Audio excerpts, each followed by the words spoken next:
सौदा है ज़मीरों का हर गाम तिजारत है। सौदा है ज़मीरों का हर गाम तिजारत है। चुप हूं तो कयामत है, बोलूं तो बगावत है। सलाम, नमस्ते, सत श्री अकाल। मैं हूं आपके साथ हर्षिता मिश्रा और आप देख रहे हैं टाइम्स मेल। इस वक्त पूरी दुनिया में फलस्तीन और गजा की चर्चा हो रही है। गजा में हलाक होने वाले फिलिस्तीनियों को याद किया जा रहा है, लेकिन अब अरब में घूमने, नाचने और जश्न मनाने का एक नया दौर शुरू हो गया। अब अरब ने खुल्लम खुल्ला इस्लाम से पीछा छुड़ाने की तैयारी चल रही है। अब हिंदा की औलादों ने अपना रंग दिखाना शुरू कर दिया। अब अरबों ने पैगंबर इस्लाम से दुश्मनी का आगाज कर दिया।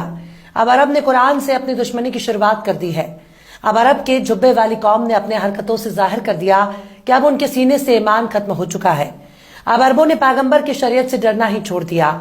अब अमेरिका और इजराइल को इस्लाम का दुश्मन करार देने की कोई जरूरत नहीं है, क्योंकि अब अरब वालों ने ही इस्लाम को अपना दुश्मन मान लिया। अब अरब वालों ने हर उस काम को शुरू कर दिया जिसे शैतानी अमल माना जाता था। अब हर वो काम शुरू कर दिया जो नाजायज और हराम माना जाता था। अब हर वो काम शुरू कर दिया जिसे इस्लाम माना करता है। अब वो अरब के बादशाहों ने खुद ही इस्लाम को अपना दुश्मन मान लिया। अरब की जमीन पर शराब का इंतजाम शुरू हो गया। अब अरब के बद्दुओं ने शराब की फैक्ट्री लगाने का ऐलान कर दिया। अब अरब के शेखों को चोरी छिपे शराब पीने से आजादी मिल चुकी है। अब कबाब और सबाब के साथ शराब का इंतजाम शुरू हो गया। अब ना तो मौला अली आने वाले हैं, ना अमीरे हमजा आने वाले हैं, ना तो इमाम हसन और इमाम हुसैन आने वाले हैं। अब तो हमजा के कातिलों का दौर शुरू हो गया। अब उमर और उस्मान के कातिलों का दौर शुरू हो गया। अब हिंदा की औलादों का दौर शुरू हो गया। अब तो यजीद का दौर शुरू हो गया। अब शराबी, कबाबी और अयाशी का दौर शुरू हो गया। इसलिए अरब के नचनियों, जुब्बा उठाकर नाचो, अब तुम्हारी गर्दन से शरीयत की तलवार हट चुकी है। अब अरब वालों को अमेरिका का कलमा पढ़ना बाकी रह गया है। अब ना तो मूसा आने वाले हैं और ना ही सुलेमान आने वाले हैं। इस्लामी रवायत में कहा जाता है कि कयामत तब तक नहीं आएगी जब तक अरब में लात, मनात और उज्जा की इबादत फिर से शुरू नहीं हो जाती। तो अरब वालों, नाचो, झूम झूम कर नाचो गाओ, क्योंकि अब तुम वो नहीं रहे जिसे सहाबा की औलाद कहा जाता है, बल्कि ये वो अरब वाले हैं जिनको अमेरिका का गुलाम कहा जाता है। अमेरिकियों के तलवे चाटने के बाद अब आबे जमजम से इनकी प्यास कहाँ बुझने वाली है। जिस कौम ने दलाली का नमक खाया हो, उसकी प्यास बुझाने के लिए अमेरिका की शराब चाहिए। अब अरब में नाचने वालों की बहार आ गई है। अब अरब के नचनियों का दौर शुरू हो गया है। अब अरब के बादशाहों को अमेरिका की शराब पसंद आ रही है। पतली कमर को देखकर शराब का लुफ्त उठाने वालों का दौर शुरू हो गया। अब जाम छलकाने वालों का दौर शुरू हो गया। अब इस्लाम के रास्ते को छोड़कर अमेरिका के रास्ते पर चलने का दौर शुरू हो चुका है। बदफैली के दौर शुरू हो गया। अब जिस दिन अरब से इस्लाम का जनाजा उठ जाएगा, उसी दिन उनके घरों में तवायफ की मंडली सजने लगेगी, क्योंकि अरब में पुराने दौर की वापसी होने लगी है। जिस दौर में लकड़ी, मिट्टी और मोम के खुदाओं की इबादत हुआ करती थी, अब वो दौर अरब में लौट रहा है। पर अफसोस, हम और आप इस बात के गवाह हैं कि कयामत की निशानी अब हमारे ही दौर में नुमाया हो रही है। जिस अरब की सरजमीन पर नबियों ने कदम रखा, जिस अरब को सहाबा की सरजमी कहा जाता है, उसी अरब को देखकर रोना आ रहा है। अब ये वो अरब नहीं जो प्यासे को पानी पिलाया करते थे। अब ये वो अरब नहीं रहे जो भूखे को खाना खिलाया करते थे। अब ये वो अरब नहीं रहे जो बेसहारा को सहारा दिया करते थे। अब ये वो अरब हैं जो अपने ईमान को अमेरिका के हाथों में नीलाम कर चुके हैं।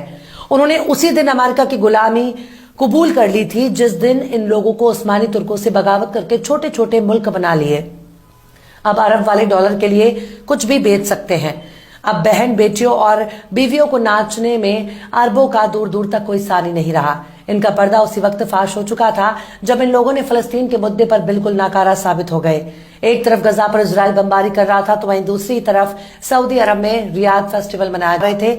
एक तरफ रोते बिलखते बच्चे नजर आ रहे थे, तो वहीं दूसरी तरफ नाचते गाते और झूमते अरब नजर आ रहे थे। ये वो अरब है जो कब का पैगंबर की शरीयत को लात मार चुके हैं। अब इनको अमेरिका का शराब चाहिए। अब अरब में शराब की फैक्ट्री खुलने जा रही है। अब अरब के चेहरे से इस्लाम का लिबादा हट चुका है। अरब के बहरूपियों के चेहरे से इस्लाम का नकाब हट गया और पता चल गया कि इनकी रगों में किसका खून बह रहा है। अरब की सरजमीन पर अब तक चोरी छिपे ही शराब पीने वाले पाए जाते थे, लेकिन जो मजा अमेरिका की यारी में है वो इस्लाम में कहा। दुबई जैसे अमीर तरीन शहरों में शराब की शुरुआत काफी पहले से हो चुकी है, लेकिन अब इजराइल के करीबी यार यूनाइटेड अरब अमीरात ने शराब की फैक्ट्री लगाने का लाइसेंस अमेरिकी कंपनी के हाथों में थमा दिया। इसी के साथ ही जो बच्चा कुचा थोड़ा बहुत ईमान नजर आ रहा था, अब उसे भी अमेरिका के हाथ में थमा दिया गया। यूनाइटेड अरब अमीरात यानी यूएई ने अब शराब बनाने के लिए एक कमर्शियल कंपनी को इजाजत दे दी है। दिसंबर में ही राजधानी अबू ज़ैबी में शराब बनानी शुरू हो जाएगी। खाड़ी देश में ऐसा पहली बार हो रहा है कि जब किसी कंपनी को देश के अंदर शराब बनाने की इजाजत दी जा रही है। इस बात की चर्चा इसलिए ज्यादा हो रही है क्योंकि अरब मुसलमानों का गढ़ माना जाता है और इस्लाम में शराब को हराम माना जाता है। ऐसे में यूएई एक इस्लामिक देश होकर शराब की इजाजत कैसे दे सकता है? यूएई खाड़ी के प्रमुख इस्लामिक देशों में से एक है। यूएई में पहली बियर फैक्ट्री इसी महीने खुलने जा रही है। एक अमेरिकी company craft boy side hustle इसे शुरू करेगी। 2 साल पहले यूएई के department of culture and tourism ने बियर फैक्ट्री के लिए लाइसेंस जारी करने का फैसला किया। अरब जगत के मशहूर अखबार खलीज टाइम्स के मुताबिक यूएई इस्लामिक देश है और यहाँ कानून काफी सख्त है। अमेरिकी कंपनी को बियर मैन्युफैक्चरिंग का परमिट और लाइसेंस जरूर मिला है, लेकिन उसे कुछ शर्तों और नियमों का सख्ती से पालन करना होगा। अमेरिकी कंपनी फैक्ट्री अल्मारा आइलैंड के गैलरिया में शुरू कर रही है। यह पहला मौका है जब यूएई में किसी अल्कोहल या बियर ब्रांड को ऑन साइट बियर सर्व करने की मंजूरी दी गई है। दरअसल साल 2021 में यूएई के department of culture and tourism ने एक सर्कुलर जारी किया था। इसमें कुछ गाइडलाइंस फॉलो करने की शर्त के साथ अल्कोहल ड्रिंक्स बनाने की मंजूरी दी गई थी और कहा गया था कि हमने कुछ शर्तों के साथ अल्कोहल ब्रांड बनाने की मंजूरी दी है। इसमें यह साफ किया गया था कि इसे लाइसेंस होल्डर सिर्फ तय जगह पर ही सर्व कर सकेंगे। इसमें भी उन्हें तय नियमों का सख्ती से पालन करना होगा। इसके लिए मैनुअल भी जारी किया गया है। इसके बाद अबू धाबी को लोकल एडमिनिस्ट्रेशन ने भी अलग से गाइडलाइंस जारी की थी। मतलब शराब बेचने की काफी छूट मिल गई है, वो भी बाकायदा नियमों और कानून में तब्दीली करके शराब परोसी जा रही है। वाकई अरब वालों ने साबित कर दिया है कि वो अपनी अय्याशी के लिए किसी भी हद तक गिर सकते हैं। अब इनके बेहयाई खुलकर सामने आ गई है। अब इनको लंदन और न्यूयॉर्क में जाकर शराब पीने की जरूरत नहीं है। अब अपने ही सरजमीन पर शराब का मजा लिया जा सकता है। तो अरब वालों, ठोको ताली, तुम्हारे मन की मुराद पूरी हो गई है। वो मुराद जिस पर शरीयत ने हथौड़ा चला रखा है, वो मुराद जिस पर कुरान ने हंटर चला रखा था। अब तुमने इस्लाम ही छोड़ दिया, तो फिर ऐसी आजादी तुमको ही मुबारक हो। बहरहाल चलते चलते आखिर में आशिक अकबर आबादी ने भी क्या खूब फरमाया है। साकी गुलफाम ने रखी तो है भरकर शराब, साकी गुलफाम ने रखी तो है भरकर शराब, डर है उड़ जाए न शीशे से परी बनकर शराब। फिलहाल